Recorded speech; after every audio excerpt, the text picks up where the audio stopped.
NBA Finals. Tonight, it's Game 1. The Chicago Bulls versus the Utah Jazz.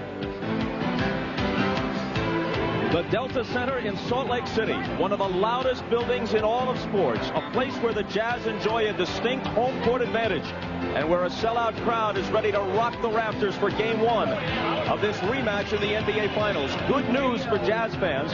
In the past quarter century, prior to this one, there have been 5 rematches in the NBA Finals. In every instance, the team that lost the first time came back to win the second. And welcome to Game 1, everybody. I'm Bob Costas. We start with this news. The Chicago Bulls tell us that Dennis Rodman suffered torn ligaments, or at least strained ligaments, in his right thumb late in Game 7 of the Eastern Conference Finals against the Pacers.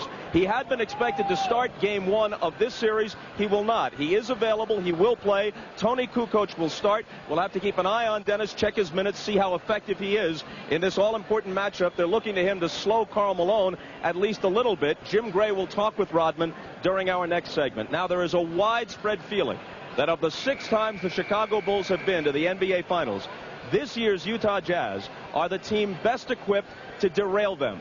They are not awed by the Bulls. They are rested, they are ready, and they believe that this time around they can do it. This Utah Jazz team includes 2 of the all-time greats, certain first-ballot Hall of Famers, John Stockton and Karl Malone. They have played together for 13 years. No teammates have ever played on the same team so long, whether they were scrubs, Hall of Famers, or anywhere in between, without winning at least one NBA title. And coming close a year ago was small solace. Yes, we were disappointed. We were excited about getting there and excited about having the opportunity because of the closeness of it, but we did lose it, so you can't find much satisfaction in that. If you're writing a storybook ending, you want to have an opportunity to play the team that beat you last year and won the title.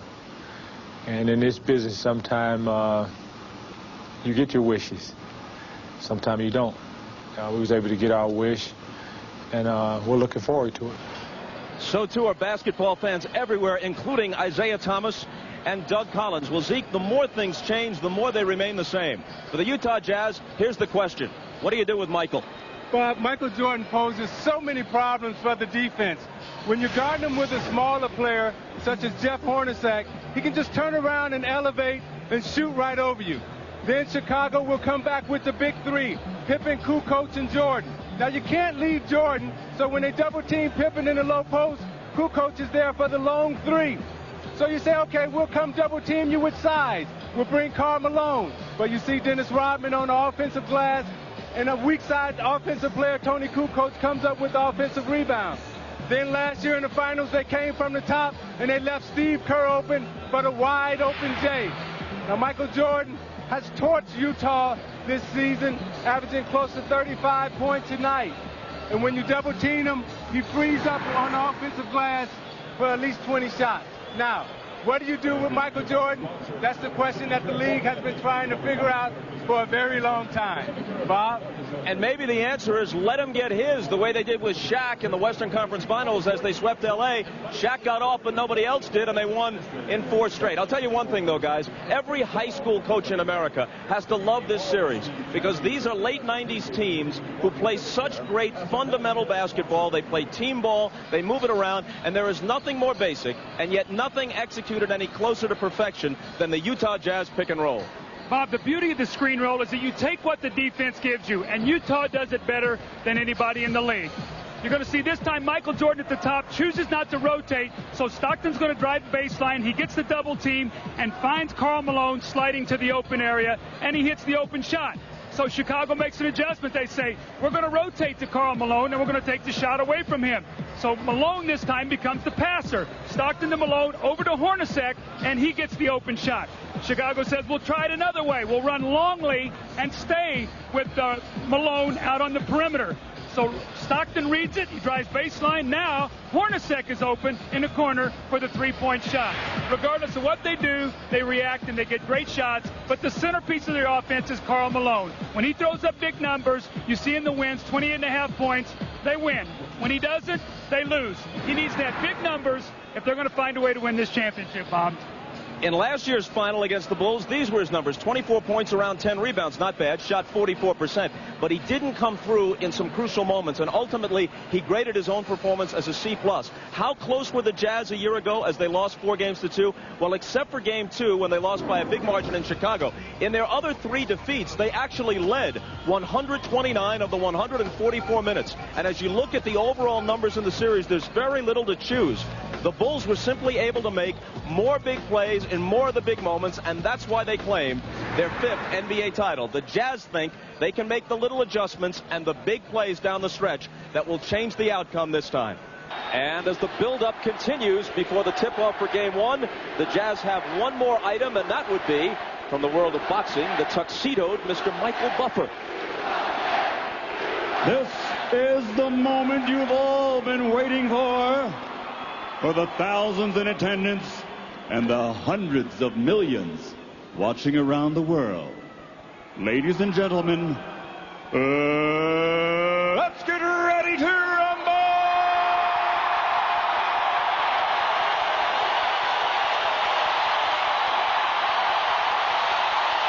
I feel underdressed without a cummerbund.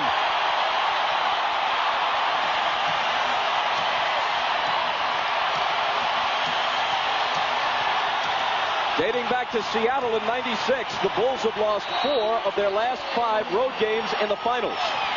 But their one victory in that string was a huge one, Game 5 here, to take a 3-2 lead back to Chicago a year ago. The officials are Steve Javie, Ron Garrettson, and Bennett Salvatore. Chicago ball to start it. Russell on Pippen.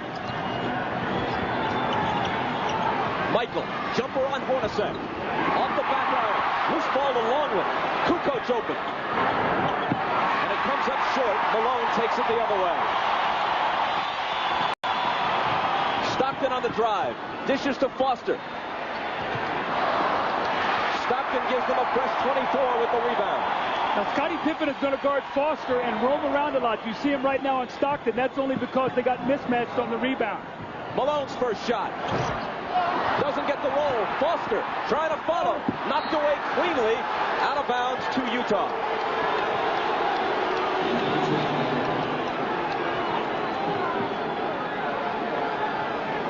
Jordan and Malone each missed their first shot. And there's a whistle as there's contact away from the ball between Russell and Kukoc. That'll be a 2-shot foul because the ball was not inbounded. So Brian Russell will step to the line and get 2 free throws. Doug, the tempo of this game will be very fast because you have a lot of speed players out on the floor. Chicago is going with the smaller lineup of Tony Kukoc, and Utah is going with the smaller lineup of Foster and Russell. So the speed should favor Chicago. Brian Russell averaged only 9 points a game during the regular season, down from the year before. But in the playoffs, he's really picked it up in all aspects of his play. He's covering Pippen now. He'll also guard Jordan at various times during the series. Hornacek has that unenviable task right now.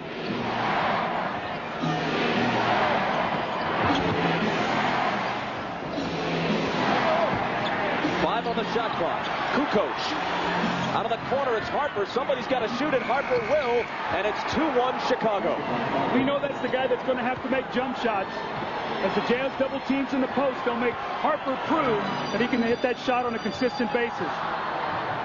Stockton, the NBA's all-time leader in assists and steals. Bounces to Malone, guarded by Longley. He's 0 for 2. Kukoc has it. Bulls looking to run. Harper, the trailer, tries another one. Same result.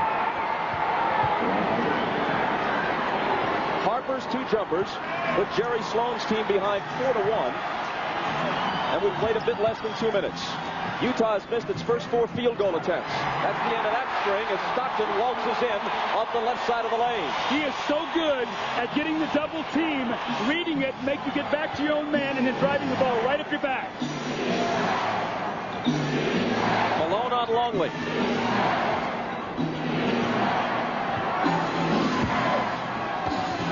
Luke spinning toward the basket. Malone knocked it away, and it went off Longley's leg. It belongs to the Jazz.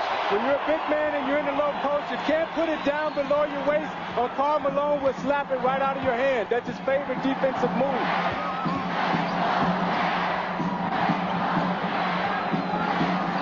Stockton looking for Malone. Longley pokes it away. Malone chases it to the corner. Now Stockton again. Driving baseline. Hornacek through a crowd. Tough shot. Pops out. Michael has it in the open court, and Russell fouls him. You could almost feel there that Russell was afraid Michael was going to get a breakaway. Did not want him to get excited early in this game, so he took the foul. But Russell's going to have to be very careful. They're going to need him on the floor, Bob. He's got to use his fouls very wisely. Pippen, his first shot. Rolls around and doesn't drop. Hornacek has it. Ahead to Malone. To the hoop. And Utah claims the lead.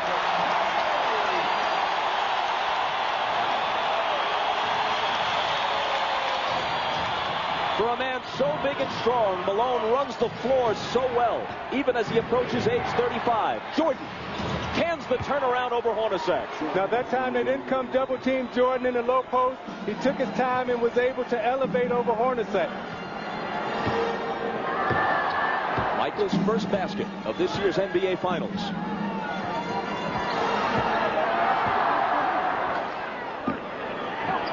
Pippen got in the passing lane, cuts in front of Hornacek.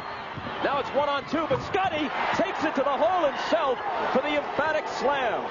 See, Doug, you know, Utah likes to run that scissor cut, and when you run that against Chicago, they're so long that they just switch all of that. Scottie Pippen switched it with Jordan, stepped out and made the steal. Stockton's jumper. Got it. There's that screen roll we talked about. They forced a baseline, and Malone stepped up and screened baseline. No one stepped out, and Stockton can make that shot. He's a 50% shooter.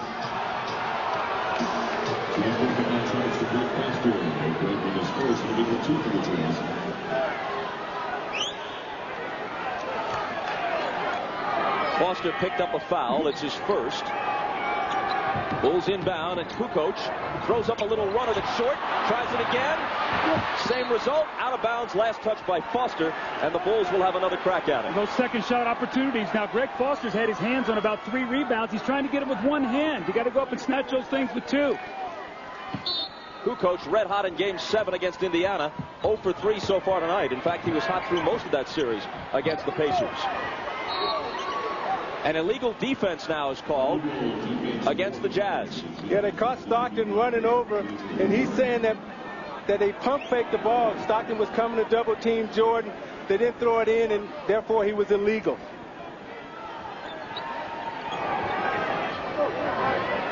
Foster on Kukoc. Into the lane for Pippen. Up top Harper. Kukoc for 3. Rattles in and out.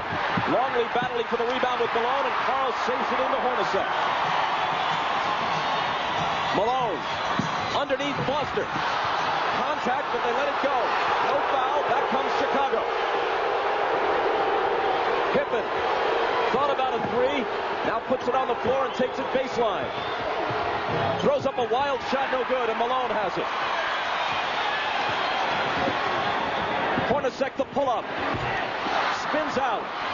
Loose ball battle. It'll belong to Utah. Take a look at the no call a moment ago. Well, this is such a frenetic pace. I think this favors Utah.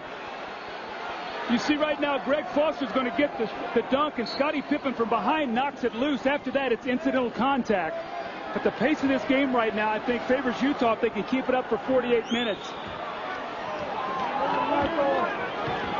Stockton had it knocked away by Harper, but Harper fouled him.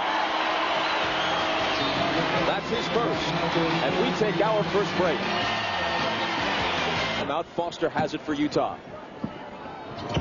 Malone with a great pass to a cutting Russell. Good look. And the Jazz in front again, 9-8. See, that time Utah went away from their set, and they went into a more passing game set to try to neutralize Chicago's speed. Pippen working on Russell. Double team. Stockton comes over and steals it. No one's done it more in NBA history.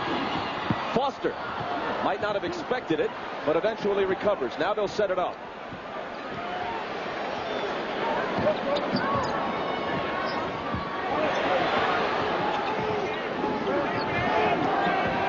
Pippen with 5 on the 24.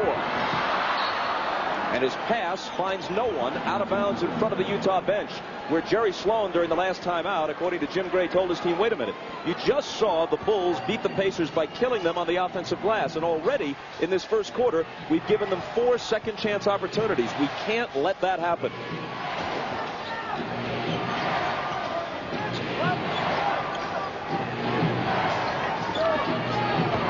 Michael against Hornacek, out of bounds to Chicago. So Doug, you're talking about Tony Kukoc missing his first 4 shots. The thing that impressed me about those 4 shots is that they were wide open shots.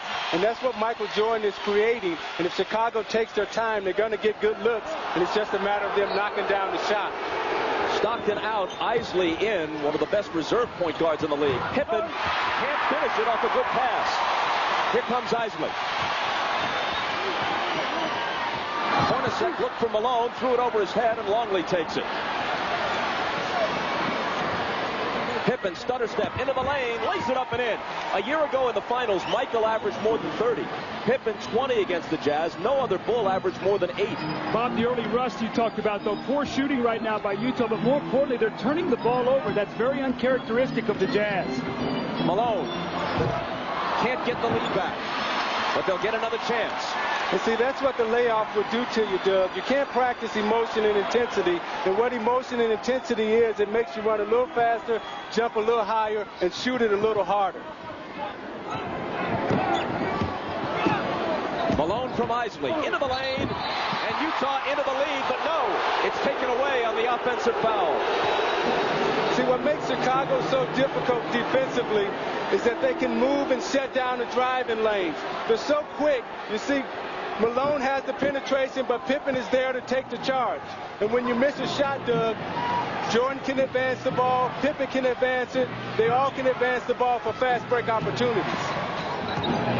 Michael, turn around, sandwiched by 2 defenders, count the basket, plus the foul. Scottie Pippen on the beautiful drive. Remember now, Brian Russell picked up a foul early, so he's got to be very careful. Scottie with a beautiful change of pace. That long swooping stride of his and a finger roll. And then Michael Jordan, I'm a little surprised here that Isley doesn't come down and double team. He reaches in, little touch foul, 3-point play opportunity. He's guarding Harper. You got to go help, make him get the ball up. The foul is on Isley, his first, and Jordan completes the 3-point play. See, when I think of Utah, Doug, I think of a half-court team that executes. I don't think of them as a fast-breaking team, and Chicago has got them into a speed, fast-breaking type of game. Russell lobs for Malone. Longley got a hand on it. Malone recovers. Pippen blocked it, but there's a foul. And Malone will come to the free throw line, where he shot 83% in the Western Conference Finals against the Lakers and 76% for the year. But you'll recall that he shot free throws poorly in last year's final against the Bulls, and that's part of the reason why Utah lost it. NBA.com is at the NBA Finals, providing complete coverage of the Jazz and Bulls. You can log on now and join a live cybercast with NBA and WNBA stars. That's the NBA.com arena. That's what the page looks like tonight.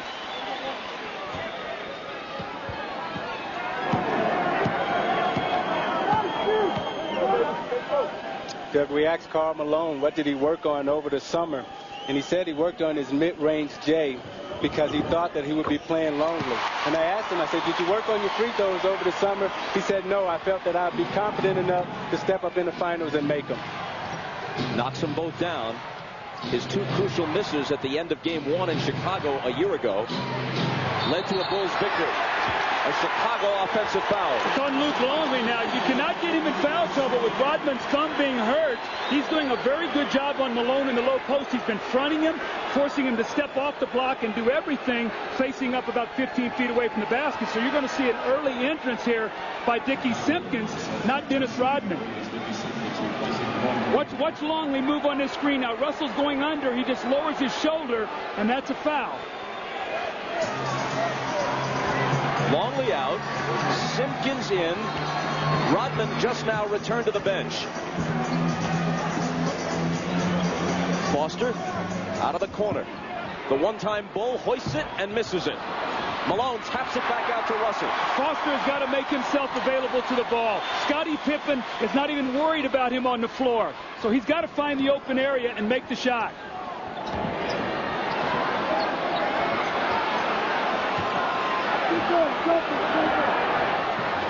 Isley takes it into the lane, throws it up with the right hand, and hits the floater. Meanwhile, Ahmad Rashad tells us that Phil Jackson wanted to put Rodman in, and Dennis hadn't made it back from the locker room to the bench.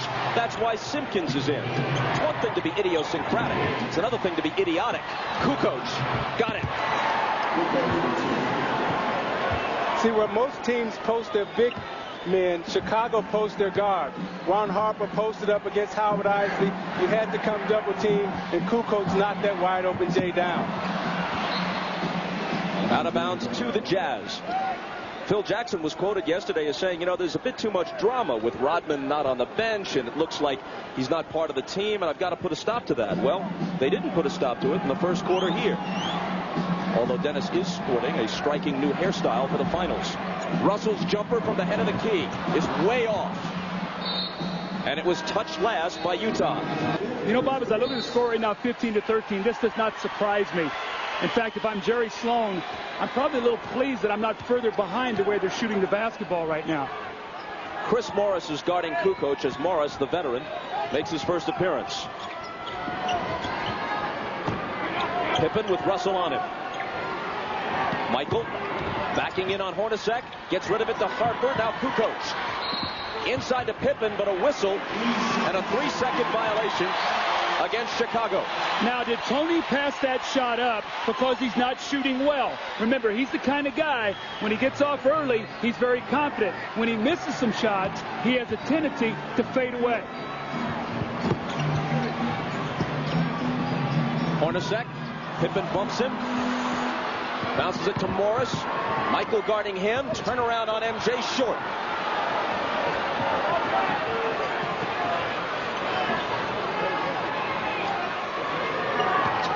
Simpkins.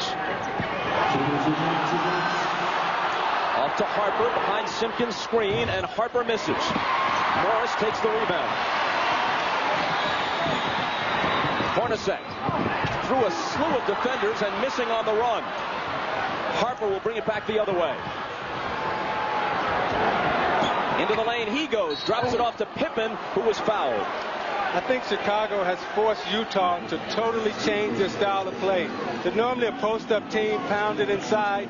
Jerry Sloan has made the decision to go small to try to keep up with Chicago's speed. And I don't think they practice this way. This lineup that they have out on the floor, I don't think they even practice with this lineup out on the floor. But Isaiah, they love to run at home. They're a team that loves to fast break here in the Delta Center. They like to get the game up tempo. I think you play right into Chicago's hands when you have a speed game. Pippen missed the first 38 games of the season following surgery on his left foot, and actually says that his legs are fresher as a result as we go through the grind of the playoffs. Chicago's lead is 4. The last time Chicago played in here, they held the Jazz to only 13 first quarter points. The difference was the score was 35-13 at the end of one.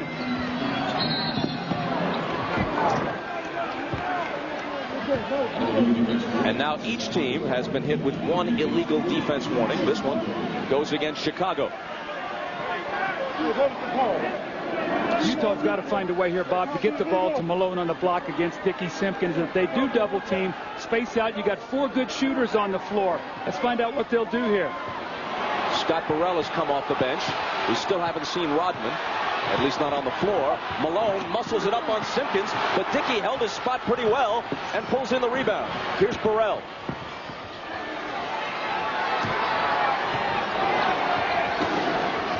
Pippen poked away by Morris. Scotty picks it up. Working on Hornacek. Up and over the backboard, Utah ball. Karl Malone has him right where he wants him, gets a little excited, loses his footing, and throws a weak shot up at the basket. Dickie Simpkins cannot guard him down. He's got to take his time, power that ball through him. Malone is 1 of 5, and Utah as a team is 5 of 18.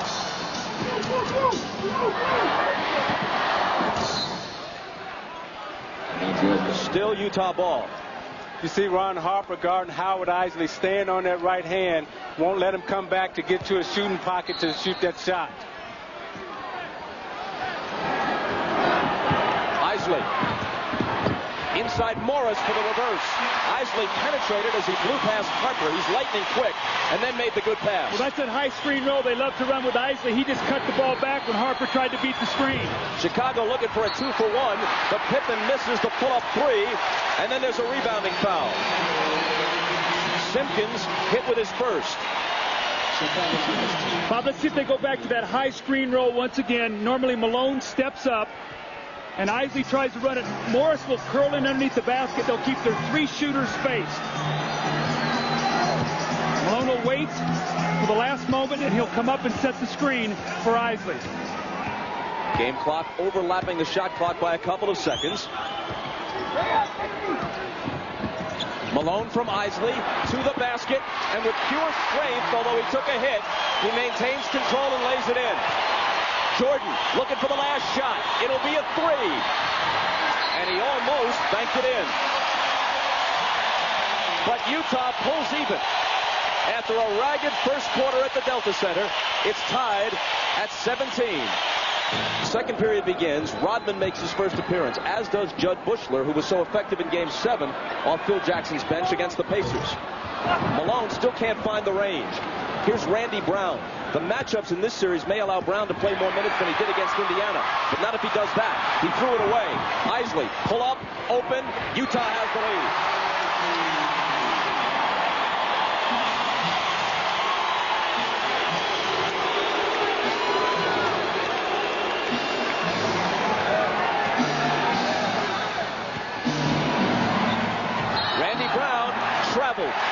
You know, Bob, you talk about rest versus rust. And when you look at the Chicago Bulls in Utah since the end of the regular season, look at the day's rest that Chicago has and that Utah has. They're identical. And the reason is because Chicago finished their series earlier. Early in the playoffs, but not most recently. Most recently, it's Utah with the rest. Now, they love to post Shandon Anderson the moment he comes into the game. He tries a fadeaway on Bushler, but there's a whistle before the shot. That's number one on Judd. See, Karl Malone has been taken out of the game. Looks like he's changing shoes. So I don't know if he's a problem with his shoes or if he's just resting his feet. But the equipment man has brought out some new shoes for him. Malone and Stockton both on the bench. Shandon Anderson tries it again on Bushler. And hold on, says Steve Javie. Another foul on number 30, Bushler. This lineup is an interesting group for Chicago. It looks like that Phil Jackson is just trying to buy some minutes because the only guy that can score out there right now is Scottie Pippen. Phil Jackson, who seemed to shorten his bench for most of the Pacers series, has already used 10 players in the first quarter plus here. Morris into Antoine Carr. Another try for the veteran. Blocked away by Simpkins. Now it's Anderson. They go 0 for 3 on this trip. They're just so excited right now. They're rushing everything.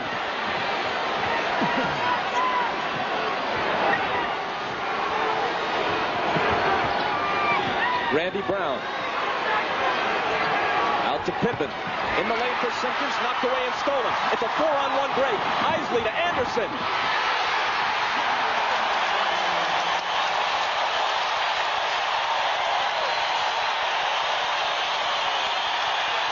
Utah by 4.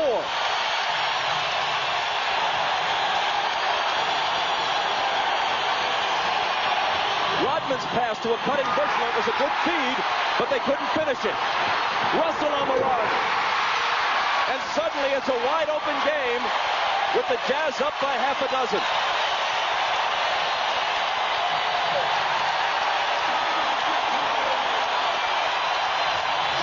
23-17 now. The Jazz lead with 9:35 to go. Michael Jordan back into the game.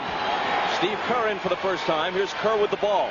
And now Rodman, a turnaround jumper that predictably misses. The rebound to Morris. Utah on a 10-0 run, 6 of it at the start of this quarter.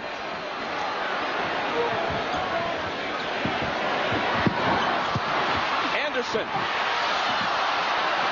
And Rodman protects the rebound. Well, you can really see they're going inside to Anderson.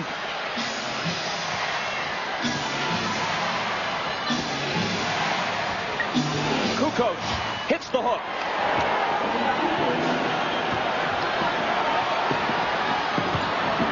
At the other end, it's Morris. Bumps off a defender and lays it in. Isaiah, can't you feel how Utah is trying to run? They're trying to run the Bulls. They're saying they have played a lot of basketball games, an emotional 7-game series. They're really trying to push this tempo at home. Yeah, but Doug, I think they're making a big mistake by trying to run with Chicago because that's not their character. Kukoc's miss is poked out of bounds, touched last by Chicago. The pass to Chris Morris. Michael Jordan tries to take the charge. No call. And Chris Morris, once again off the bench, has been a big factor. Stockton back in, as you see, guarded by Kerr.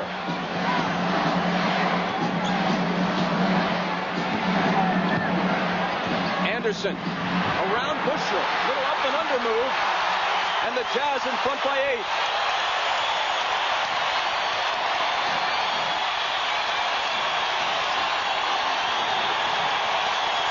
Listen to this crowd at the Delta Center. Jordan quiets it just a bit. Stockton into the lane on Kerr. Off balance and got it.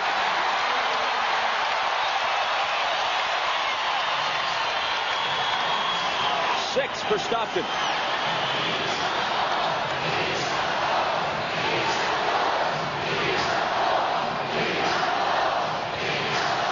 The chant is beat the Bulls, beat the Bulls. But first, you have to stop Michael Jordan. Isaiah, that's what you talked about at the top of the game. They've got Isley and Stockton in the game together. Isley trying to play Michael, just way too big in the post. Doug, Chicago is getting any type of shot they want. They've missed at least 5 layups in this first half and wide open jump shots. 9 points now for Jordan, who's guarding Isley. Isley spins around him and cans the jumper. Hard to believe this kid was caught once by Utah and also by Minnesota and San Antonio. Michael Anderson went for the steal, leaving Michael alone, but this time he missed. Stockton hurrying back and might have been fouled by Jordan. That's number 1 on Michael. They love to post Shandon Anderson. He takes his time. He's got great position against Judd Bushler. Backs him down. The up and under. And the little hoop. And John Stockton, after a nice rest, pushes the ball up the floor. The little floater against Steve Kerr. And now Howard Isley, the guy who's made this second team go all season long, buries the jumper against Michael Jordan. Not bad for a former member of the Rockford Lightning of the CBA. This is the NBA on NBC. The matchups, Brian Russell's going to come back in, probably for Isley to put a bigger body on Michael Jordan.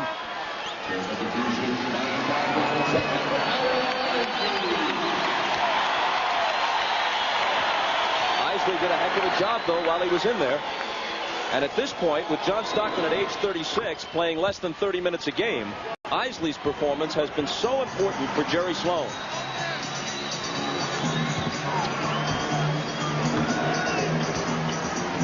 Stockton driving on Kerr, but it spills out.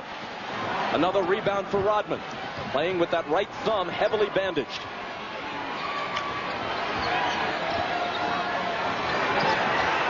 Dennis. Fans taunting him.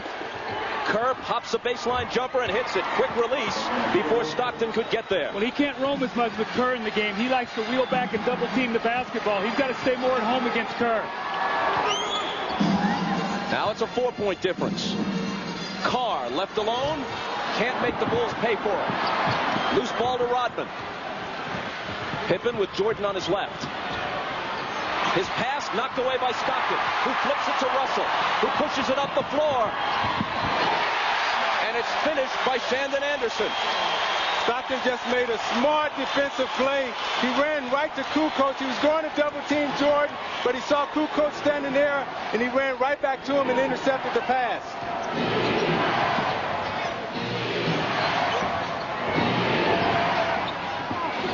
Kukoc to Kerr. Head fake, jumper, missed it off the glass. Pippen has the follow. And what surprised me on the layup by Shandon Anderson was Rodman was back. He could have taken a foul and made him shoot some free throws. He just backed out of his way. Isaiah let him lay the ball in the basket. I think right now Rodman is very concerned about his thumb. And you know, Doug, when you have an injury, you have a tendency not to be as aggressive as you normally would be. The jumper by Anderson. Kukoc got a piece of it. Make it Morris on the shot. It was Morris's shot, deflected by Kukoc. Russell trying to contend with Michael. And as Anderson came over to help, he collides with Michael and picks up the foul. Now you watch Jordan in the post. He'll take his time. He'll back Russell down. And then the contact will come from Anderson. I think he was guarding Scottie Pippen, and Scottie Pippen ran him right into a foul. Anderson got the worst of that. He got the foul. Michael, you don't realize how strong he is. He just punishes defenders. See, the rest of Karl Malone got off the floor for 6 minutes. He got a total of 11 minutes rest, so really double the time that he missed on the floor. Stockton had Kerr by the jersey, and he nods in assent as Steve Javy spots it and hits him with the foul. That's one on John. So Jerry Sloan cautioned his team early not to come out and expend too much energy because he wanted them to have something in the fourth quarter. Hornacek is back. Let's see if Jordan tries to go right at him. Rodman has it knocked away by Malone. Stockton over. Now it's Kerr. Pippen can't hit it. Neither can Jordan. Back comes Russell. And there's a foul. John Stockton is such a tough guy. You watch the dunk attempt missed. Now watch Stockton step in here. He knows he's going to get smoked by Michael Jordan. Forces him to take his eye off the target and look at him. And Michael missed the easy shot. And then Brian Russell came down on the fast break once again. The beautiful pump fake, and he's going to get to the free throw line. But anytime Chicago misses, you can see Utah is trying to get the ball up and down the floor. The foul on Kukoc was his second. The Bulls have 14 fouls, the Jazz 3, with 3:45 remaining in the half. Utah now by 5.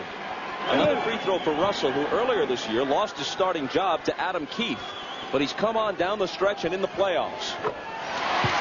You know, he signed that big contract in the offseason and then came back and was really sluggish and out of shape and did not perform well early. Same thing with Greg Ostertag, and we've not seen him tonight, but both those guys had a midseason turnaround that really changed the fortunes of this Jazz team.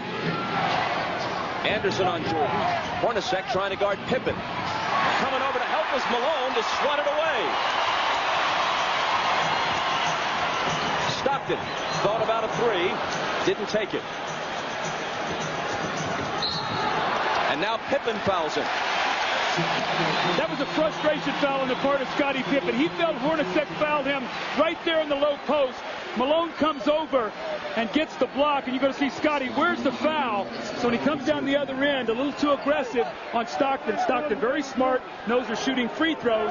They'll step up to the line, use Scottie Pippen's aggression against him on that possession.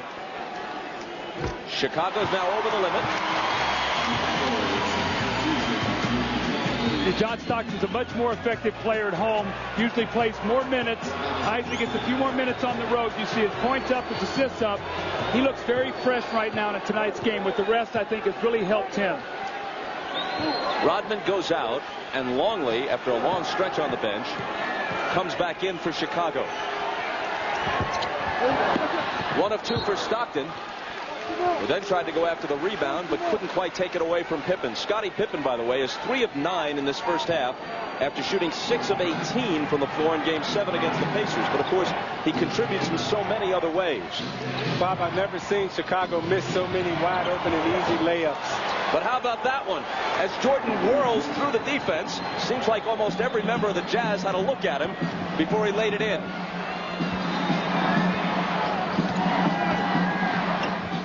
Michael with 13. Luke Longley's doing a very good job, Bob, trying to keep in front of him. He recovers to block Malone's shot, but fouled him. With Dennis Rodman's contribution in this series a question mark for a variety of reasons. If Longley has to spend long stretches on the bench, who's going to guard Malone? Well, that's a real big problem, and you see he fronts there and does a nice job, but here he comes over the top and gets the foul. You've got to get weak side help on that. You've got to get somebody rotating down from the back. This time it's Michael Jordan, and Michael a little slow reacting to that pass, and Luke picks up the foul. Karl Malone, who turns 35 late next month, misses the first one. A member of the NBA's first-team All-Star squad, 10 consecutive years, and this year he was an all-defensive team selection for the second year in a row. If it weren't for Michael Jordan, how many MVPs might this guy have won? He's finished second in the league to Jordan in scoring 5 different times. He's led the Western Conference in scoring 7 times. So if they split it by conferences like they do by leagues in baseball, he'd be a 7-time scoring champion. Jordan, quick catch and shoot. 15 for Michael. But the Jazz will live with that because he's not getting to the free throw line. They're going to hope that maybe if he shoots under 50%, they'll limit the offensive rebounds with no double team. And the end result will be a good one for the Jazz. Good pass inside from Hornacek to Malone. Great high-low action there, and Rodman was just completely sealed behind Malone. Yeah, Malone is too big for Rodman. He caught him that time on his back, but Chicago will keep going inside with their big guards. Kerr from Scotty. When he gets a look like that, he won't often miss. Better communication, though. They run that little slit at the top. Malone stepped over, and Michael got screened on Stockton. Nobody helped out.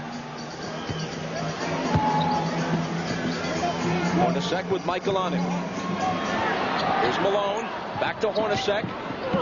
Into the lane. Off-balance shot. Hits the front rim and spills away. You can just see Hornacek has no legs in his shot at all.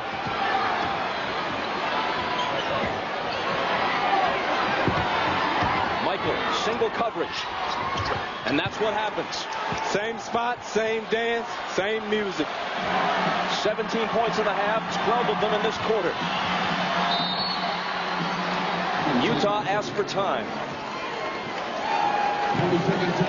It's a 20-second timeout with Chicago back to within 2. See, Chicago loves to post their big guards, and particularly Michael Jordan, who's one of the best post-up players in the game.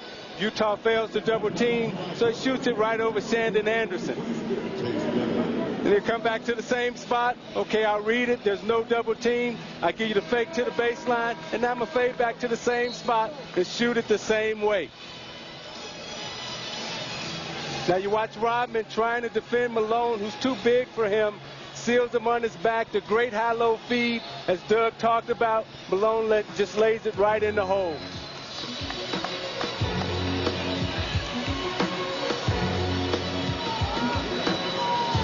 Last year's MVP, Malone.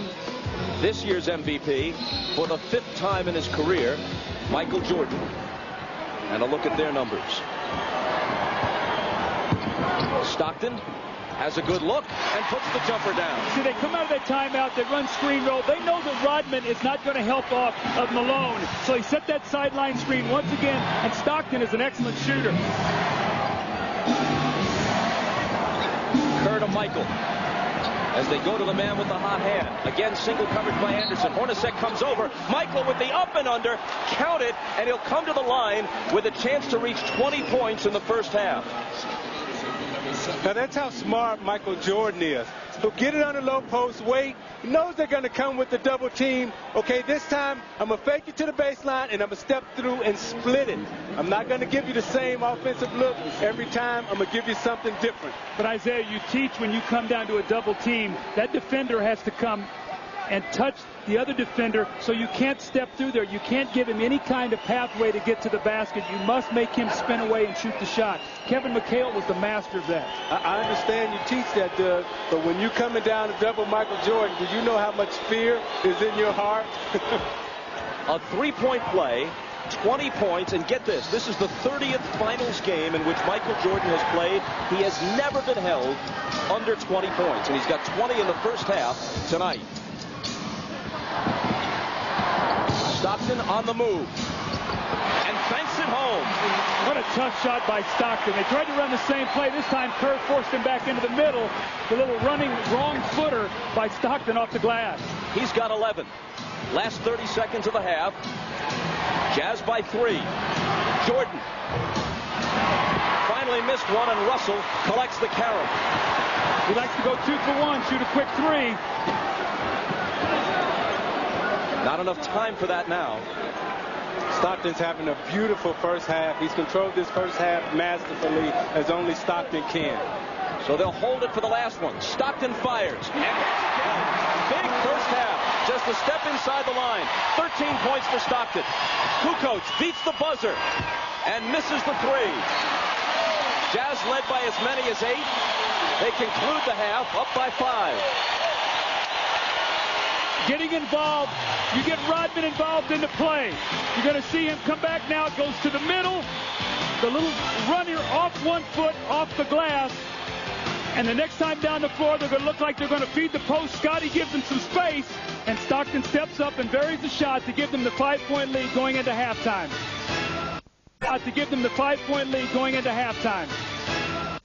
The Delta Center, where the Bulls trail the Jazz by 5. Phil Jackson told his team at halftime, just what you expect them. You got to stop the screen and roll. Offensively, he said they had a good tempo. They want to keep controlling the tempo. They need more offensive rebounds and expect them to double team Michael Jordan. Look for the open man off that double team. Let's go down to Jim Gray. All right, thank you very much, Ahmad. Well, that's exactly right. Jerry Sloan told his team he's not happy with the way they're defending against Michael Jordan. He's going to change it up here in the second half. You're going to see quite a bit of double teaming. You're going to see some better rotation. You're going to see some changes closer to the basket in the scheme. Jerry Sloan said we can't count on them missing that many layups. We've got to establish ourselves. We can't let them offensively go where they want to be. Bob? All right, Jim, thanks a lot. First shot, second half, Brian Russell. Short with a 3. And Harper has it for Chicago. Luke Longley with 3 fouls does not start the second half. Dennis Rodman does. Ahmad Rashad tells us that Rodman spent much of the halftime break dribbling a basketball, trying to loosen up that sore right thumb. Strained ligaments sustained in Game 7 against Indiana. Michael Jordan way off, so can't pick up where he left off in the first half as he scored 20.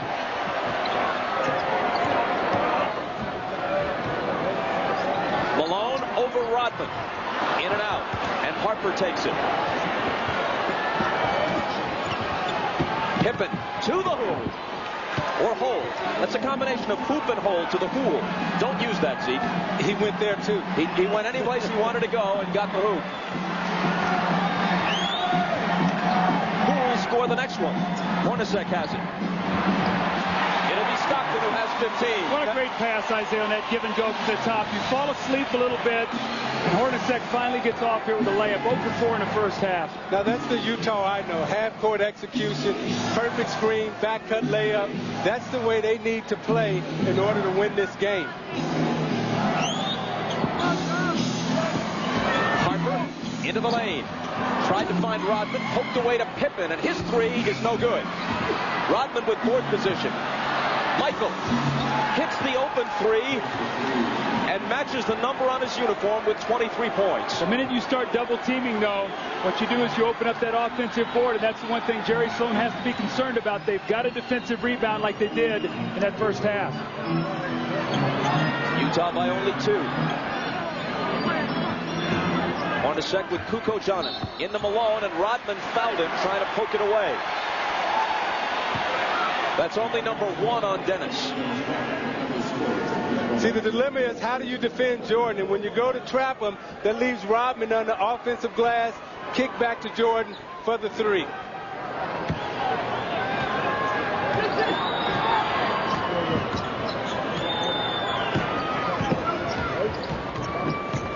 Stockton hounded by Harper. To Malone, who wants to work on Rodman. Can't hit it.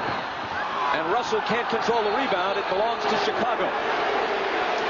Now, wait a minute. Steve Javy comes in and may overrule Bennett Salvatore, and apparently he does.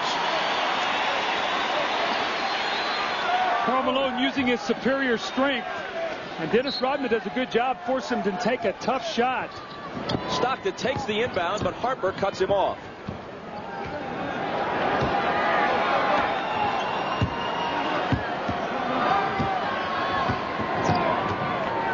Malone screening for Stockton, who drives the baseline, tries the reverse, and Rodman picks up a second quick foul.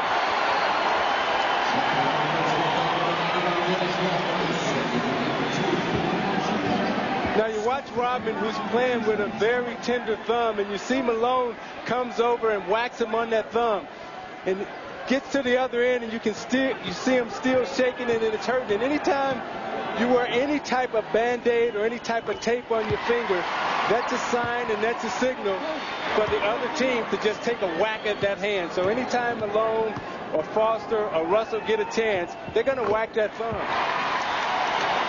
Stockton hits them both. Stockton playing in his 142nd career playoff game. No one has ever played in as many without winning an NBA title. And Malone not far behind in that category. Coach looking for help. 5 on the 24. Dribbles it off his foot. And Russell, battling for the loose ball, comes up with it. Pull-up jumper.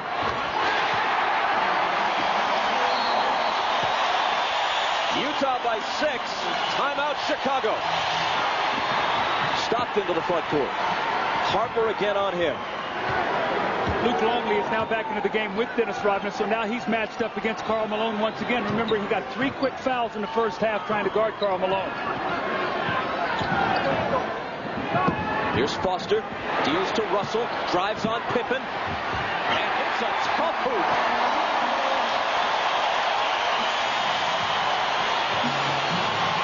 Russell's got game. He'll take it to the basket. He'll shoot the 3 on you. He's a good defender.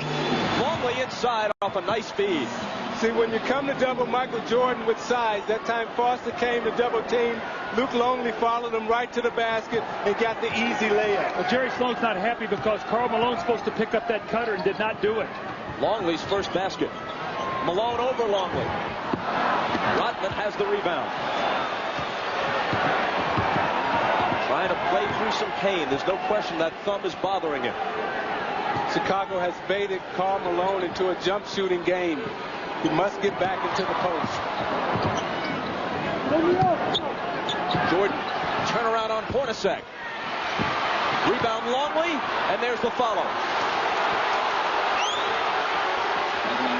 So Longley with a contribution here, midway through the third. Isaiah, I agree with you. They've got to establish Karl Malone down in that paint. That's where he's lived all season long, and he's been a jump shooter the entire night. Stockton to Foster, who hits the jumper.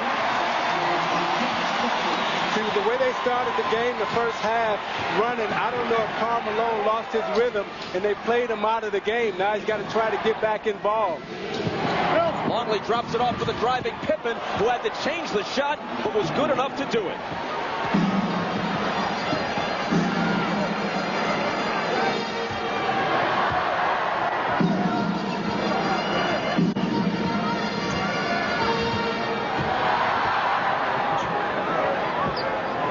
Stockton backing away with 6 on the 24. Now bouncing it from Malone. It's off his foot. But Utah's going to have it from the side.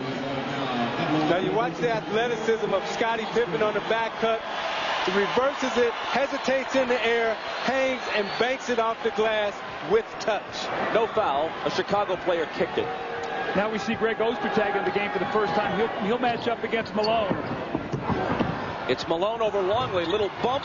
Doesn't get the roll on the shot, but it's tipped in by Ostertag, who takes about 3 seconds to make his presence felt. Well, see, he's got great size, and he's a very good offensive rebounder. He's also a shot blocker, and the Bulls are getting perimeter inside right now, and they need somebody in there to control that lane a little bit defensively. Michael on the baseline, no basket. A foul before the shot. Great size in Ostertag's case is 7'2" and 280. See, Dennis Rodman had a chance to get this rebound, but he's very hesitant to stick up his right hand. You see, he didn't want to put up his right hand, and Ostertag used his body, used his size, and was able to get to tip. But you see Rodman hesitant to put that hand there. First foul on Hornacek. Bulls inbound, and it's Michael. Off the dribble, against Hornacek. Misses over it. Rodman gets it to Longley, and Longley with his third basket in a short stretch here in the third quarter. It has to be a concern. Only 2 second chance points for Chicago in the first half. That's 7 now already in the third quarter. Michael Jordan has cooled off in this third period. He had 20 at the half. He has only a three-pointer in this third quarter to show through the first 6.5 minutes. Howard Isley. And the Jazz need the same kind of production out of Isley in the third quarter that they got in the first half. Russell thought about a three. Pippen gets up on it. Now he lets it go. And Pippen takes the rebound. A Utah foul. Jordan had gotten back ahead of the field, but Pippen didn't see him in time, and now Malone picks up his second foul. Bob, you get a sense of frustration in Karl Malone right now. He's not getting the ball where he wants it. The Bulls are doing a very good job. They've got him out of his rhythm right now. That was just a frustration foul in the backcourt. Pippen wants a three. It doesn't go, and there's a foul on the rebound.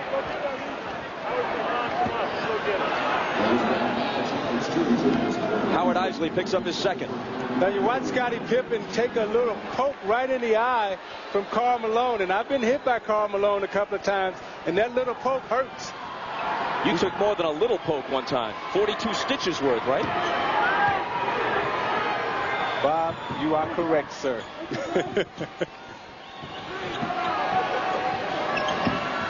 Michael, just 1 of 5 in this quarter. Into the lane. Finds Harper open for three. Pippen knocks the rebound away from Odcinek, but Hornacek has it. Isley, all alone, tried to get it inside to Malone, and it was knocked away as he passes up the open jumper. Jerry Sloan was very unhappy. He thought it was a 3-second violation. The Bulls got away with an extra pass, and Harper missed the three. Russell. Malone, meanwhile, 0 for 4 in this quarter and 3 for 12 in the game. They try to get it to him, and Chicago steals it.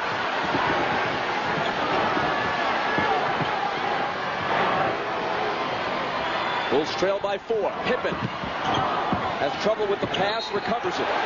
Then stepped out of bounds. I think the Jazz have to be very careful here not to try to get Karl Malone so involved that they get out of what they're doing. Howard Isley passed up an open jump shot on the break. That time, Isaiah, he tried to force one that just wasn't there, that was picked off. Isley drives by Harper, shoots on the run, and banks it in. That's a great shot by Howard Isley. It's a floater right before the defender gets there, so it keeps the defender off balance, and he really doesn't know when to jump. Pippen from Jordan tried to hang in the air to finish it. As it was, he drew the foul. Now you watch Isley on the little floater. He shoots it right before the defender gets there, so the defender is off balance and doesn't know when to jump, how to block it. The hesitation, the little floater, that's the old Detroit move that Jalen Rose uses with Sean Leonard. They all played on the same high school team, and they all used that same move going to the basket. Foul on Ostertag was his first. Pippen hit the first. And now the second. Scotty has 14.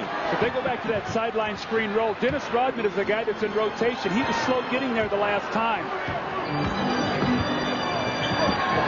Russell to Malone. He takes it to the basket and scores around Longley.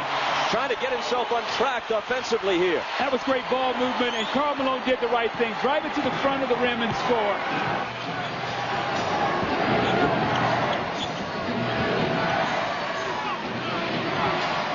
Jordan. Hornacek up on him. With the left hand, he leans into the lane and tosses it home. Now, they have an illegal defense. That should be illegal offense. Because it's just not fair. That's not fair. Hornacek with the reverse. Rodman battling Malone for the rebound. And Jordan comes away with it. Again, this one spins out. And play is stopped as they chase after the loose ball. Well, Bill Walton said earlier, part of the reason why Utah lost the final a year ago was that Malone became a jump shooter too often. Set play out of a timeout, realizing Michael Jordan overplays, pressure release, good backdoor pass to Jeff Hornacek, who makes a tough shot. And that was his first basket. Jordan, double team, gets it to Harper. Longley. Ostertag collects the carom. Rodman all over him, but he gets it out to Isley. Bounces to Hornacek. 2 in a row for Jeff. You know, I can tell Jeff Hornacek is really struggling with that Achilles because he can't get any lift. And when he goes in and make the layups, he's barely getting off the floor, but he's gutsy tonight. Utah by 8, matching their biggest lead. Pippen hits a 2-point bucket, just a step inside the line to cut it to 6. And Scotty has 16. Half of them in this period.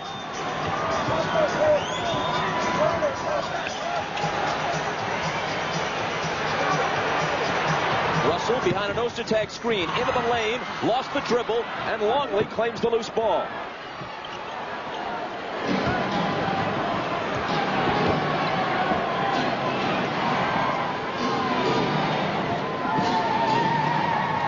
Pippen behind the Longley screen, fires a 3 and misses it. Rebound Brian Russell.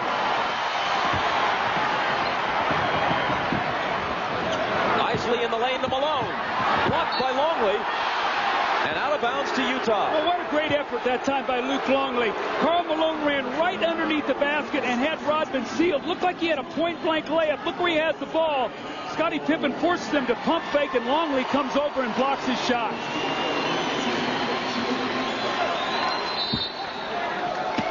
Antoine Carr back in. Hornacek juggles the inbound pass, and Rodman picks it up. Another Utah turnover.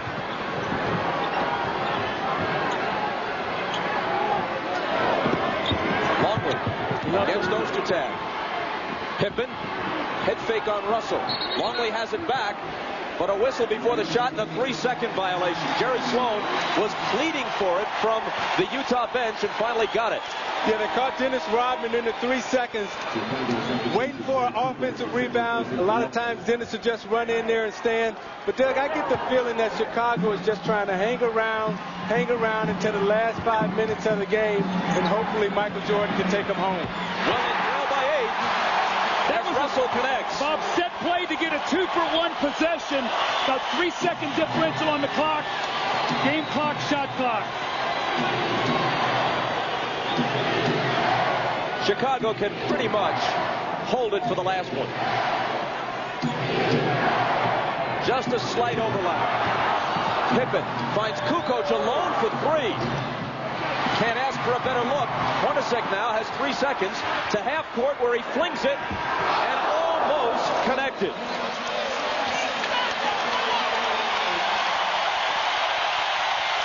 So Utah takes an 8-point lead into the 4th quarter of Game 1. Messages and a word from your local station.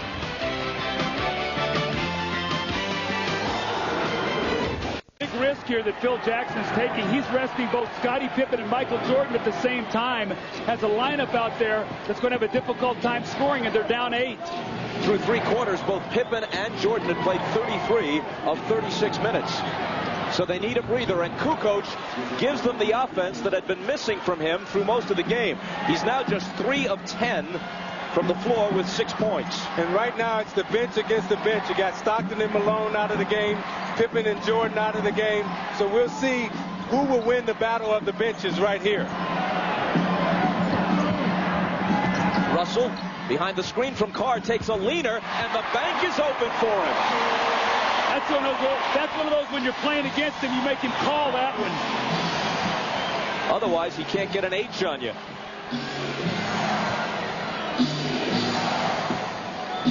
Kukoc on the move.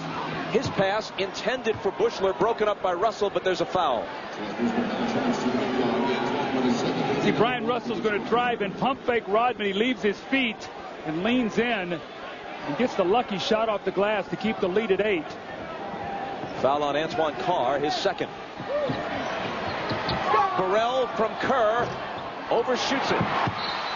Burrell concluded the regular season and began the playoffs shooting the ball very well. Had a 23-point game in round 1 against the Nets, but since then his shooting touch has completely deserted him.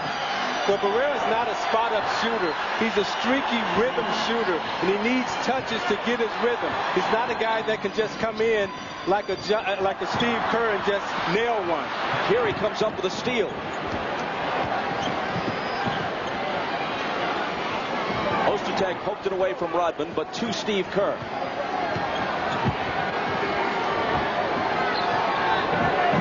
Rodman turns, takes the jumper, and misses it. Rebound Russell. And a chance to take the lead to double digits for the first time tonight.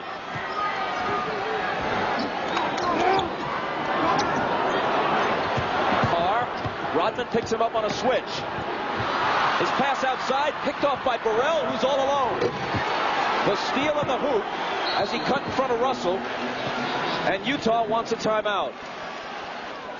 Karl Malone, his actual rest in terms of real-world minutes, 10.5. 2:23 of game time. A 53% shooter for the season. 4 of 16 tonight in game 1.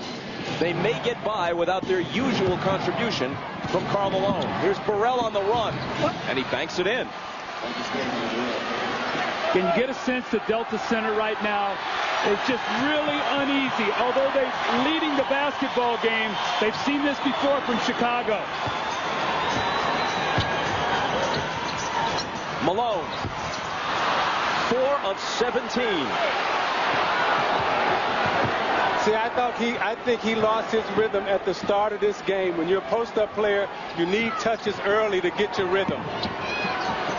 Burrell, he's not shy, but he misses it long. Isley from Stockton. And a whistle as they try to lob it to Malone. 3-second violation once again. Malone is trying to post up in there, and they're very slow getting the ball to the corner. As they're normally on transition, they swing this ball to the corner. Malone seals his man. They throw right over the top, but they can't get the ball to the corner until it's too late. Rodman does a good job locking him up, but that time he's been in the lane too long. And now Michael Jordan's back in the game, fully rested. Shandon Anderson is on him. Morris over for help. Michael spins, throws him a wild reverse, no good. And Malone clears the boards. Here's Stockton. Isley open for 3. Just short. Flat-footed rebound to Rodman in the lane. That could have been a huge basket for the Jazz. Now Kerr's out on the floor, so if you double team, he's a 3-point shooter. Stockton's got to be more aware of him. Michael is fouled before the shot. Anderson got him.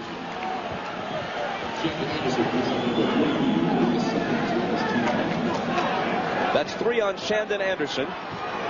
See, Michael got actually over 13 minutes actual rest, only missed a little over 4 minutes of the game. Stockton up on Kerr. Kukoc from Rodman. Missed it badly. Stockton has the rebound. Ahead to Anderson, and he lost it. 6 minutes and 59 seconds to play in the 4th, and it's still a 4-point game. Squares up Luke Longley, misses the jump shot. Post up Dennis Rodman, fade away, missed the jump shot. And again, stepping out and missing about the 17-foot jump shot. And you're going to see the Bulls have done an excellent job. All of his jump shots on the perimeter, only 1 of 9 in the second half. He averaged 30 points a game in the conference finals against the Lakers, averaged 27 a game for the season. If Utah wins this game, he can probably shake it off. It wouldn't have cost his team anything, and he can attribute it to rust or just a bad night. But if they lose this game, and he thinks back to what happened in some of the crucial moments last year in the finals, it might get to him. Longley's shot was halfway down but wouldn't fall, and Malone takes the rebound. Interesting, Isley still on the floor with Stockton. Russell for 3. Way short. Chases down his own rebound. And can't hit. Now, this is danger time for Utah because at the end of the game, in the closing moments, Chicago has 3 players that can get their own shot off the dribble, and Utah only has 1 in Malone. Kukoc swings it to Longley. Outside Kerr. Splits the defense. They're trying to get rid of it. The Kukoc has it picked off by Russell. Ahead to Stockton. Now Malone.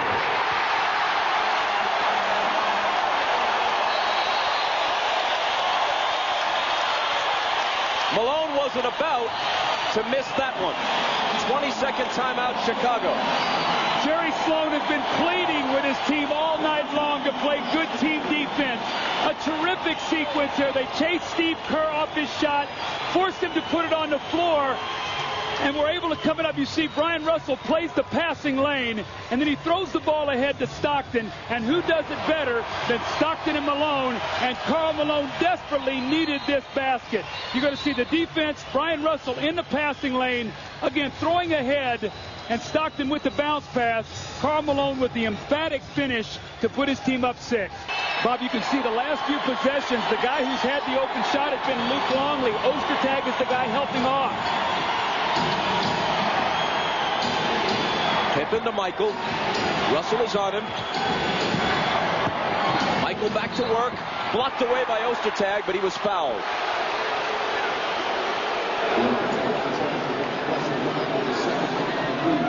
Foul on Russell is second. So you watch the patience of Jordan. He's looking at Ostertag out the corner of his eye, and he spins baseline. Russell reaches in when the ball is down low. You see Michael Jordan start to go to the basket right now at the end of the game to get to the foul line because he knows this is where you're going to win it or lose it. That's only the 9th free throw attempted by the Bulls all evening. Michael and Scotty, the only 2 guys who have shot them all night long.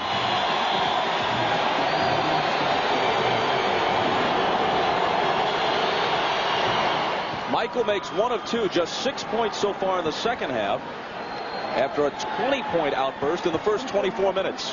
And during that free throw, Pippen talked to Steve Kerr, and I read his lips, and he told him that, Steve, if you're open, knock it down.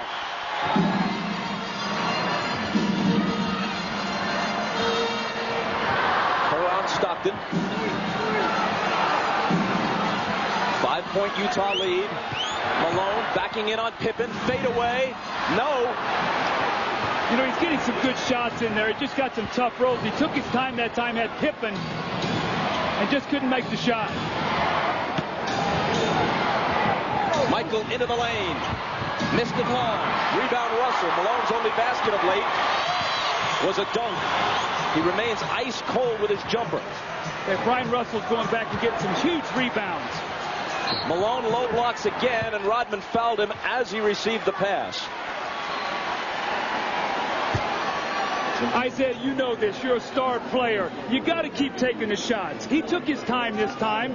This is a good look at the basket. You got to think that Karl Malone, an MVP candidate this year and last year the MVP, will eventually make those shots. Eventually they will go down for you. You just have to have enough nerve and enough heart to keep shooting the basketball.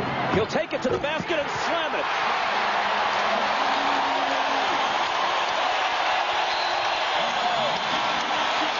Utah by 7. 4:38 remaining in the fourth. You read the defense. Here's Michael Jordan. He's worried he's got a 3-point shooter right here. So they step up and they run screen roll. Malone steps back, and Michael's slow in his rotation. He's worried about Russell. Nobody on the weak side steps up, and Malone with the powerful finish. The eyes of the point guard, Isaiah. I know you love that. I do love that because he's getting his big fella involved. He understands that Karl Malone is struggling, and he's gave him 2 dunks. Down by 7, here come the Bulls. Quick pass to Longley inside from Kerr, and Longley is fouled. Conventional wisdom coming into this series was that if Chicago was to get a split, which is pretty much what they seek in the first 2 games in Utah, their most likely victory would come in game 1. Of course, in sports, conventional wisdom changes moment to moment. It's possible that Utah will win game 1 with their best player, Karl Malone, having a decidedly off night. He does have 11 rebounds with 15 points, but he shot just 6 of 20. Hey, Luke.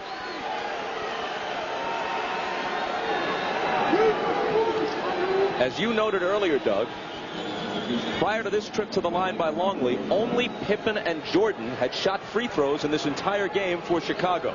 Kukoc out, Rodman back in. And Longley is a 90% free throw shooter, so it's vital that your big guy, if you're going to take a hard foul underneath the basket, can step up and make free throws.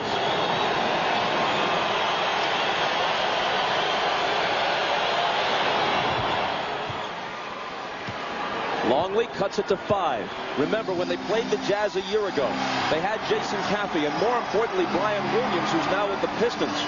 Those guys were so important against Utah. They don't have that kind of depth and front court strength this time around. See, Scottie Pippen tried to chase him out of the double team by running at the ball. Chris Morris off the glass and good. We move inside 4 minutes. Utah by 7.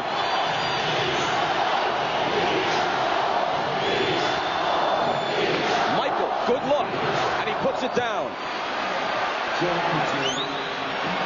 28 for MJ. Now watch Scottie Pippen. When they try to get into their screen roll, he's running at John Stockton and trying to scramble the play. Stockton behind Malone's screen. Kerr chasing after him. 5 on the shot clock. It's Morris. Can't hit his second in a row. And Longley clears the boards. Jordan from 20. Good again. Now, when Jordan shot that shot, he turned around and made a little sound and just said, woo. I think he's in a rhythm right now because he shot that one right through the net. It gives him 30. Longley up on Malone. He'll try the jumper again, and he'll miss it again. Pippen has it. They can tie with a 3.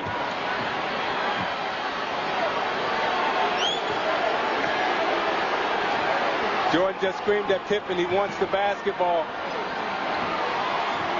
Scottie to tie. Brand new game.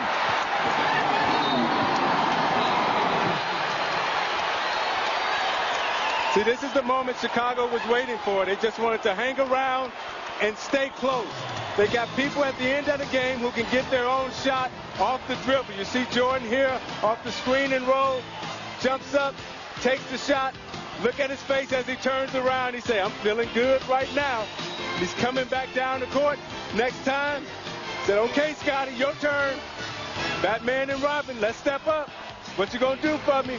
Right here, the three-point shot to tie it up. And Scottie say, I'm with you, Michael.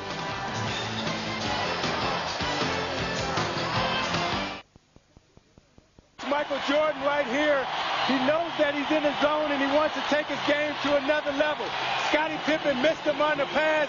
He had just made a J, and he's hollering at Pippen, get it to me, get it to me. Even though Pippen made the 3, he came back to the huddle, and he's telling Scottie right now, look, Scottie, I feel it. Get it to me. Scottie said, but Mike, I feel it too. Is that a competitor or what? His teammate ties the game with a 3, and he chews him out.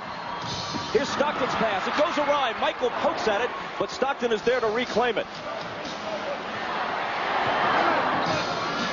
Malone screening out high. Stockton returns it to him. Malone drives, lays it up, blocked by Rodman. Great play by Rodman at a crucial moment. Pippen, another 3. This one's long, and Malone has it. When Malone went to the basket, he finger rolled. He's got a tomahawk dunk that ball. No flips right now. Either get fouled or finish. And Jordan came down again and told Pippen, get it to me in the post. Stockton trying to get it to Malone in the post. He fires again and finally hits one. And John Stockton looked at him and said, look, you're our guy. Take us home. Jazz by 2.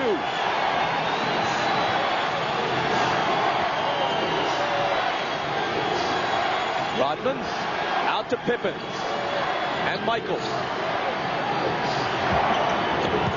against Russell, looking to tie it. Can't. Rebound Malone.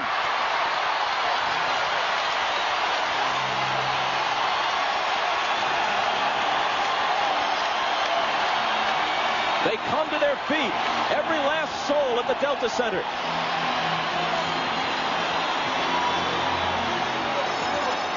Stockton. Shot clock winding down. Malone has to. 2 in a row.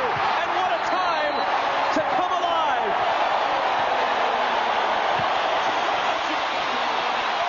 Tonight it's been Karl Malone, but we still got a lot of time. Chicago inbounds and Pippen takes it right to the basket and is fouled, and it very nearly could have been a three-point play. Jerry Sloan can't believe it.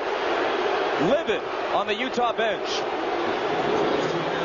All right, now what you have to look for, when does Scotty take off and does Malone move after he takes off?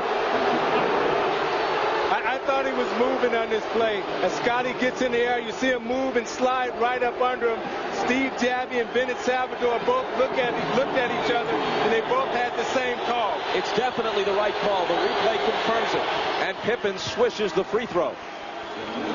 See, there's still a ton of time right now, and interestingly enough, Jerry Sloan is coming back with Hornacek, who sat for a long time, so he's coming in for Brian Russell. The reason is because he's a very good open shooter if they're going to scramble the floor, and he's also a great free throw shooter.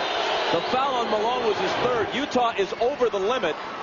The Bulls have a foul to give here in the last 2 minutes. And Chicago is right where they want to be. A chance to steal it at the end. Malone, Longley on him. Malone backing him down. Out to Russell. It's a three. And it won't go down. Jordan has it. Michael on the move. Can't tie it. Pippen on the offensive glass. Asks for a timeout as he's surrounded on the baseline. You saw Jordan take it hard, trying to draw the foul on Hornacek. Couldn't get the foul. Drove to the baseline. Put up the shot. Scottie Pippen came in, got the rebound over Stockton. Michael wearing a smile as he heads toward the end line. He lives for moments like this. He's the guy who's going to throw it in, but you can bet it won't be the last time he touches it. Longley, Kukoc, Pippen, Kerr out on the floor with him. It's Scotty back to Michael. Russell's on him. Around a Longley screen. Michael dishes to Longley. Up with the shot to tie the game. Timeout Utah with 14.3 seconds, even at 79. Michael Jordan makes a great pass to Luke Longley. Remember, he trusted him in Indiana, and he hit a big shot. So Michael comes over. He gets the double coverage. He finds Luke Longley, who makes a tough shot. Leans up and under. Kisses it off the glass. And as he goes back down the floor, he looks over at Michael and he goes, Michael, nice pass. And Michael goes, no, better finish. Saddled with fouls early. Longley comes on in the second half. 10 points, 5 rebounds. He shot 4 of 6. Now remember, Chicago has a foul to give. Into Stockton. And you see Michael guarding Stockton. Inside 10 seconds. And there's the foul. It won't cost Chicago. It's on Jordan. 6.9 seconds. Now let's see if Utah wants a timeout. Interestingly enough, they got Pippen on Malone and Jordan on Stockton. Those are the two best defenders with the most speed. And if there is a pick and roll, don't be surprised if they switch it. They add a few tenths of a second, bringing it back to 7.3.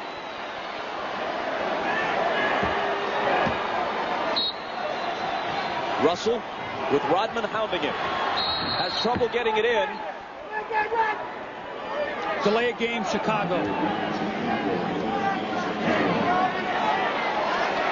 They had one of those to give also. Bob, I'm watching guys trying to cut. We got guys holding on to each other. I mean, guys can't even move out there. Almost daring the referees to call something in a situation where usually they're very reticent to do that. With the game on the line, the officials don't like to decide it.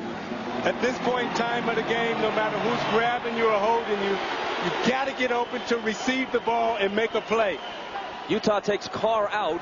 He was in for defense. They bring Isley in. Russell.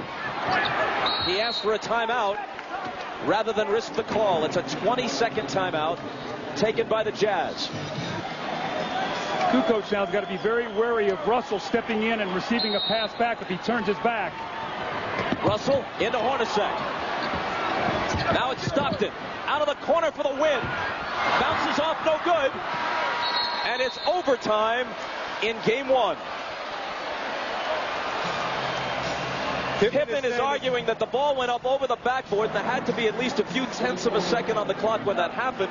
So if they had made that call, Chicago would have had an opportunity to inbound from half court and maybe pull off a miracle. Now you see a busted play right here. Now Stockton has to improvise. One of the greatest clutch shooters in the game. We watched him last year beat Houston. Just misses it short right there. Ball goes over the top, and he knows he just missed it. Look at him. He's leaning. Oh, I feel you, John. I feel you. We'll play at least 5 more minutes at the Delta Center to decide game one. The Bulls do an excellent job here of chasing the Jazz out of what they want to do, and Hornacek's going to wrap around and he's going to catch the ball. And I really believe if he were healthy here, he would take his time. He's got a size advantage over Steve Kerr. He really gave the ball up quickly and forced John Stockton to take a tough shot. It almost went in, but you almost get a sense in this building that there was sort of the air went out when Stockton's shot did not go in. Well, whatever this may be worth, the road team has won the last 6 overtimes in the finals. Last time a home team won an overtime game in the final round was the Celtics in Game 2 at Boston Garden against the Lakers in 1984. That was the Gerald Henderson steal game. Now in overtime, this is where conditioning becomes a big factor. Utah had the layoff, but were they able to stay in shape? Were they able to condition their bodies to go the length and to go the distance? Utah led by 7 with about 3.5 minutes to play. But the Bulls came back and forced overtime. Pippen. Rebound Russell. Here comes Hornacek.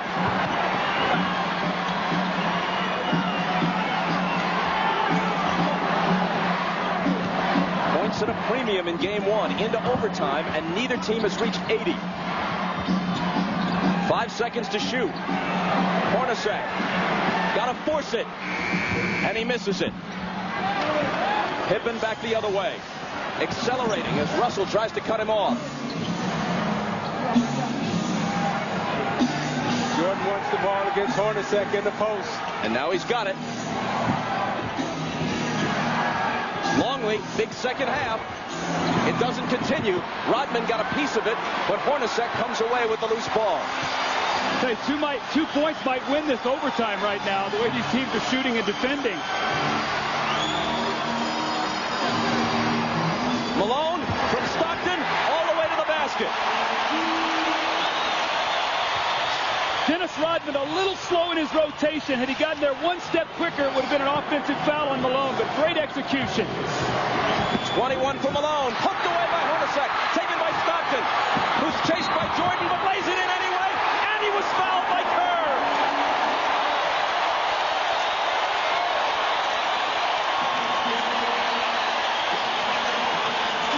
The screen roll once again. You're going to see the give and go.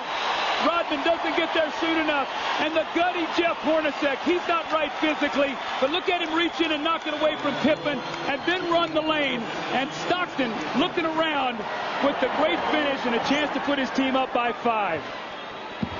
Which he does. And Stockton now has 20.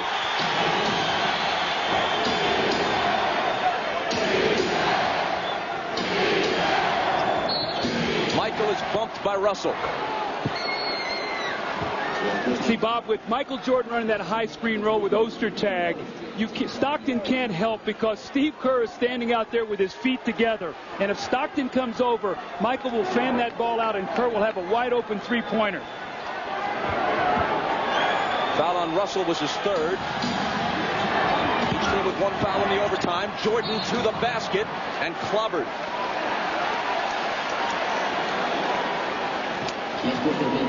Ostertag's 3rd. Michael to the line. Hornacek, you know he's only playing on 1 leg right now. He reaches in on Scottie Pippen and knocks the ball away. And the Jazz needed this desperately, a chance to get a little bit of a cushion. The concentration in the finish by Stockton.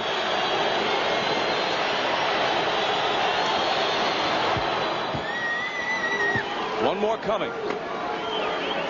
And a chance to bring the Bulls back to within 3 with 3:05 remaining in overtime.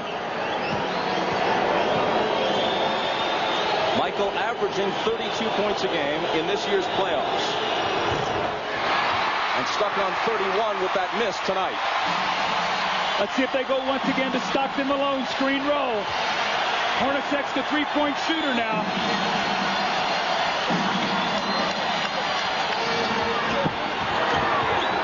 Stockton very patient. Now fires the jumper. Longley to the floor along with Russell. And Longley asks for a timeout. When Longley fell to the floor, Dennis Rodman signaled to Steve Javie for a quick timeout. Made eye contact with Javie. Javie gave him the timeout.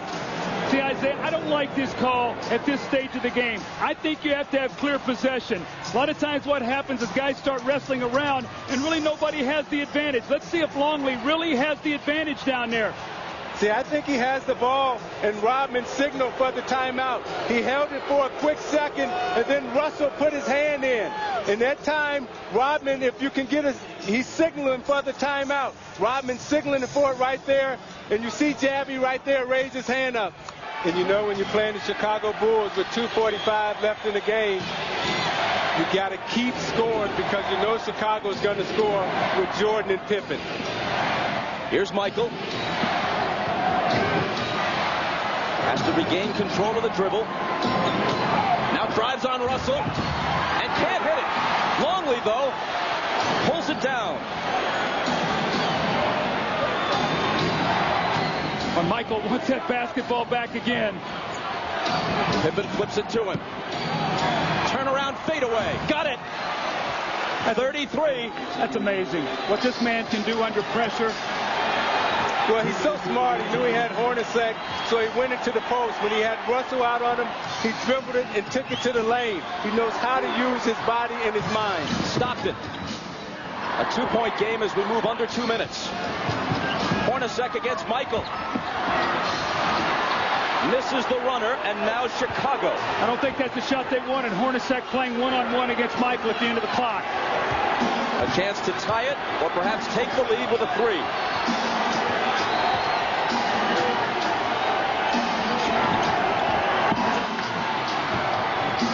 On the shot clock. It's going to be Michael. 2 seconds to shoot. He's not going to get it off. 24-second violation.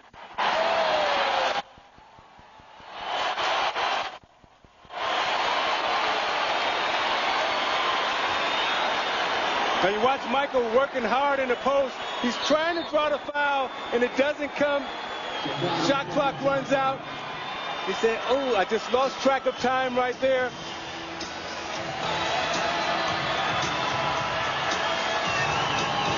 Michael Jordan, you can see operating in that lane, but also that mid-post area. He's been so deadly tonight. That little 16, 17-footer. Question you have here, Isaiah, can the Jazz score? Can they get a basket here? Because they need one with only a 2-point lead. They've got to score some points here. This is a huge possession for the Utah Jazz, and it would come down to execution. Stockton into the front court, guarded by Kerr. Malone has it bounce off his leg. Loose ball. Bennett Salvatore blows the whistle, and there's a Chicago foul. I think they're going to call Michael Jordan out of bounds here. Watch Michael read this. They're trying to step Malone out. He jumps into the passing lane, and then Michael dives for the loose ball. They're going to say his hand was out of bounds. You're right, no foul. But just as importantly, the ball to Utah. Shot clock. 7 seconds. Stockton's pass broken up and stolen by Rodman. Another key defensive play by Dennis. Michael. Hornacek has him. Michael for the tie, but a whistle. The basket will not count. Michael did not want that foul right there. He wanted the basket. He did not want the foul. But here's the steal.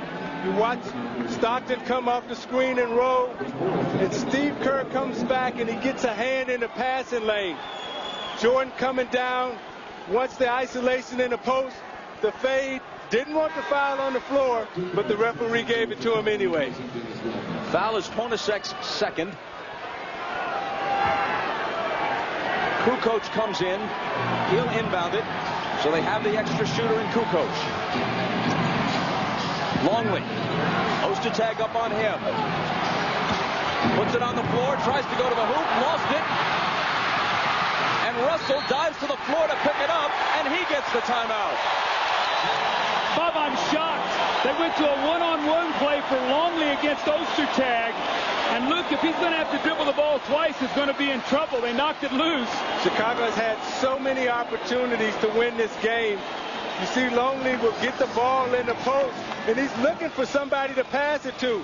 No one will come, so he'll put it on the floor to try to go around Odcinek to try to create something. Morris gets a hand on the ball, and at this point in time in the playoffs, you dive on the floor, you get the ball, you get possession, and you call a timeout. I think you play it out. Malone throws it into Stockton. Into the front court with Kerr guarding him.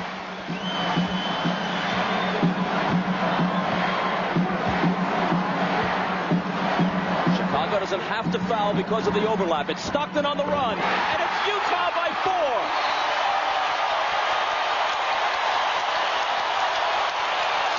Chicago uses its last timeout with 9.3 seconds remaining in overtime. You know what? That was good defense. The Bulls did a good job here.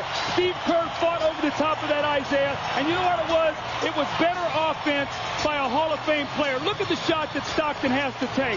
Kerr's got a hand in his face. He's on the move. That was just great offense by John Stockton. You can see they're going to stay with the screener. They're not going to trap it. And Stockton just makes a wonderful play when they most needed it. See, I have to ask myself this question. Why is Steve Kerr in the game right now guarding John Stockton when you have a better defender than Brown or Harper on the bench? At this stage of his career, at age 36, in his 14th NBA season, Stockton does not put up the kind of numbers night in, night out that he did during that great decade-long stretch where he led the league in assists, and it was a league that included Magic Johnson for a large portion of that time, led it in assists 9 straight times, and was also averaging like 16 points a game. But when his team has needed it, especially tonight, with his running mate Karl Malone having a subpar night, what has he done? 22 points, 8 assists. Kukoc looking to get it in. Jordan back to Kukoc. They need a 3. And Kukoc delivers it with 5.4 seconds, bringing them to within 1 and allowing them to foul. They immediately grab Russell. Jordan does it. Shakes his hand to indicate it was unintentional, rather strategic. See, Karl Malone made a mistake there on that out-of-bounds play. He was guarding Tony Kukoc. The most dangerous man on that kind of play is the guy throwing the ball in bounds. Karl Malone lost vision where he was at, and Kukoc just stepped right in. Now, they had a foul to give. It was, of course, intentional. I meant to say that the contact, the roughness of it, was unintentional.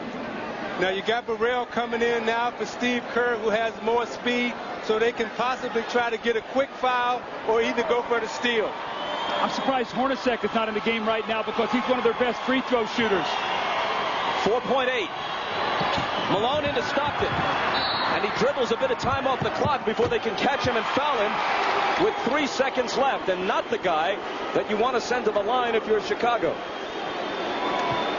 You keep putting the pressure on, though. You extend the game. When you make that 3, now what you do is you got to make Stockton make 2. If he makes 1, a 2 ties, or a 3 beats you. If he makes them both, the 3 can send the game into overtime. So still a lot of game left to be played here, Bob. They put half a second back on the clock. But remember, Chicago has used its last timeout. See, they can't move the basketball. That means they got to throw something long. That's why if they can get both of these, it's very difficult to catch and kick out for a 3.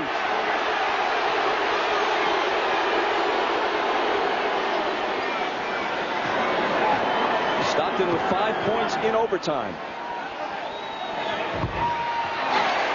It rattles around and drops. Now what they'll do is they'll put Michael Jordan at the other end of the floor, and they'll throw a home run play to him.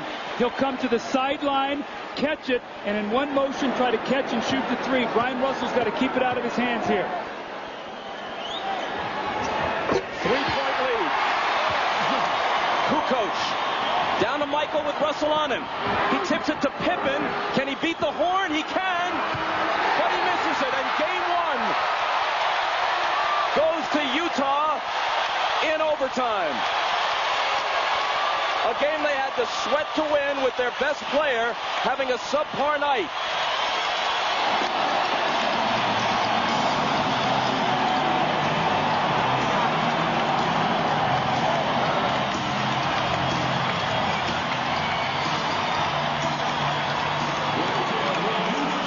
The home run play to Michael Jordan, and Brian Russell does a great job staying with him, and he actually knocks the ball loose.